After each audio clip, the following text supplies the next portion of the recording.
Уставниот суд ја одржа првата седница без Елизабета Дуковска, за која Управниот суд одлучи дека била незаконски избрана.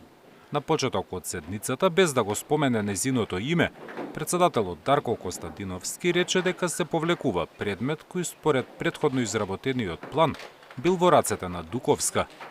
Според информации на Сител, во изминатите 2 години таа работела на 100 предмети, но дополнително ќе се утврдува колку останале незавршени и ќе ги наследи друг уставен судија. Според председателката на државата, недозволиво било Дуковска да седне во Уставниот суд при избор во кој останатите кандидати не добиле шанса да бидат гласани од членовите на судскиот совет. Каков е тој надпревар ако имате повеќе, а некој си одлучи дека завршена е битката уште пред правната, мислам уште пред да почнете. Тие се опомените што нас не тераат системот да го промислиме.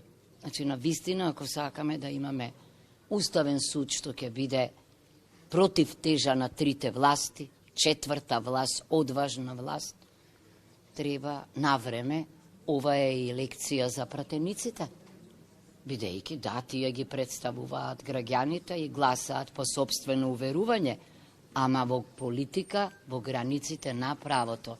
Таква не беше таа. Заради заменувањето на Дуковска, Уставен веќе ја одложи расправата по законот за употреба на јазиците, бидејќи таа беше судија известител. За останатите предмети кои се веќе завршени, од судот рекоа дека за нив нема да има правни последици. По 2 години од изборот, Дуковска го напушти Уставниот суд со одлука на Управен, кој утврдил дека судскиот совет на седницата за избор гласал единствено за неа, но не и за другите двајца кандидати. Зоран Јаневски, Сител телевизија.